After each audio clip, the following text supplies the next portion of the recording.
ഒരാഗ്രഹം നേടാൻ നിങ്ങൾ ശ്രമിക്കുമ്പോൾ നിങ്ങളുടെ മനസ്സ് അസാധാരണമാം വിധം അത് നടക്കുമോ ഇല്ലയോ എന്നുള്ളൊരു വൈബ്രേഷനിലാവും.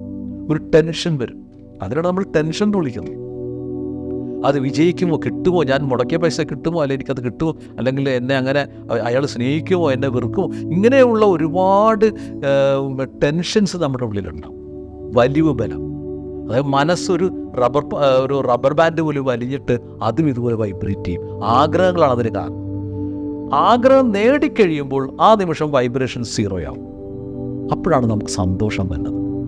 അപ്പോൾ ആ ടെൻഷൻ അവിടെ നിൽക്കുമ്പോൾ ആ ആഗ്രഹങ്ങൾ, അത് വേണോ ഇത് വേണോ, ഇങ്ങനെയുള്ള ഈ ഒരു ചാഞ്ചാട്ടം, അങ്ങോട്ടും ഇങ്ങോട്ടുള്ള ഈ ജമ്പിങ്, ഇതാണ് മനസ്സിൻ്റെ വൈബ്രേഷൻ. അതൊരു ഫിസിക്കൽ വൈബ്രേഷൻ അല്ല, നമ്മുടെ ചിന്തകളുടെ വൈബ്രേഷനാണ്. ചിന്തയാണ് അത് അവിടെ വൈബ്രേറ്റ് ചെയ്യണത്. വേണോ വേണ്ടയോ, നല്ലത് ചീത്തത്, ഇങ്ങനെയുള്ള ഒരുപാട് വൈബ്രേഷൻസ് വരും. അത് ഫിസിക്കലല്ല. അത് നമുക്ക് നേടിക്കഴിയുമ്പോൾ ഓക്കെ, നമുക്ക് സന്തോഷമായി, കാര്യങ്ങൾ നടന്നു. അപ്പം നമ്മുടെ മനസ്സ് ശാന്തമായി, നമുക്ക് സന്തോഷം. ആ ശാന്തതയാണ് സന്തോഷമായിട്ട് അനുഭവിക്കുന്നതും സമാധാനമായിട്ട് അനുഭവിക്കുന്നത്. രണ്ടും അത് തന്നെയാണ്, ഒന്ന് തന്നെയാണ്.